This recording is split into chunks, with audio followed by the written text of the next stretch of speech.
Hi friends, welcome to ఒరే మచ్చా YouTube channel. IPL 2025లో మహేంద్ర సింగ్ ధోని అన్కాప్ ప్లేయర్గా ఆడించడం పైన మా team India star cricketer Ravichandran Ashwin అయితే స్పందించడం జరిగింది. అసలు రవిచంద్రన్ అశ్విన్ మహేంద్ర సింగ్ ధోని పైన ఏమన్నాడు అనే విషయాల గురించి పూర్తి డీటెయిల్ తెలుసుకునే ముందు మా ఛానల్ సబ్స్క్రైబ్ చేసుకోండి. పక్కన ఉన్న బెల్ ఐకాన్ మాత్రమైతే క్లిక్ చేసి పెట్టుకోండి.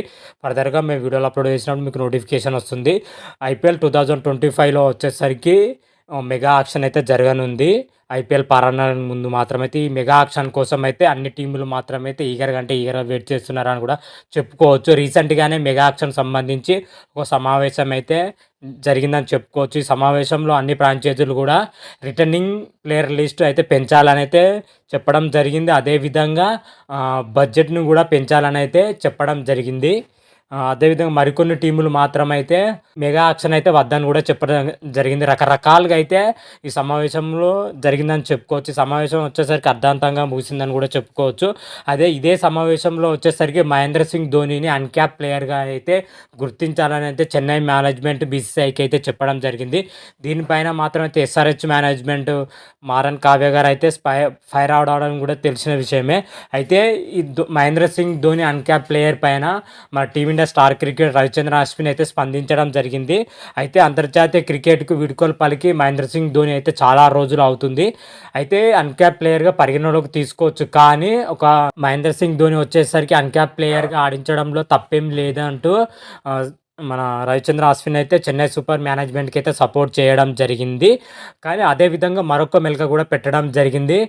ధోని లాంటి ఆటగాడిని అన్క్యాప్ ప్లేయర్గా తీసుకోవడం కరెక్ట్ కాదేమో అనే ఒక మెలక కూడా పెట్టడం జరిగింది అశ్విన్ గారు మాత్రమైతే. ఎందుకంటే ధోని లెజెండ్ క్రికెటర్ ఉన్న ధోనిని ఒక అన్క్యాప్ ప్లేయర్గా గుర్తించడం చాలా తక్కువ చేసి అనిపిస్తుందని అయితే చెప్పడం జరిగింది. అదేవిధంగా అశ్విన్ వచ్చేసరికి రిటర్నింగ్ లిస్ట్ పైన కూడా మాట్లాడడం జరిగింది.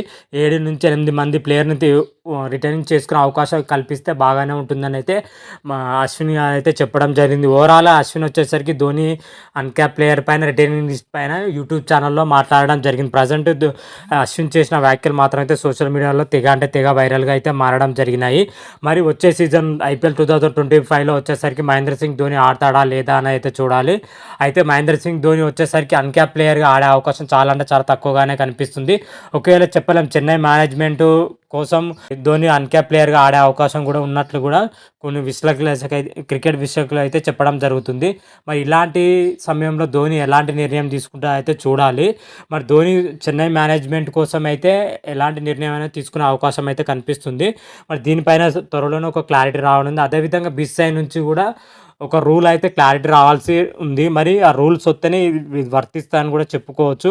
మరి దీనిపైన బీసీసీఐ ఎలా స్పందిస్తే, అదేవిధంగా చెన్నై మేనేజ్మెంట్ ఎలా స్పందిస్తే మహేంద్ర సింగ్ ధోని అన్క్యాప్ ప్లేయర్ ఆడేందుకు సిద్ధంగా ఉన్నాడా అనే విషయాల గురించి ఏదైనా అప్డేట్ రాగానే మరొక వీడియో చేసి అప్లోడ్ చేస్తాను. అంతవరకు మీకు ఈ వీడియోగా నచ్చినట్టయితే లైక్ చేయండి, షేర్ చేయండి.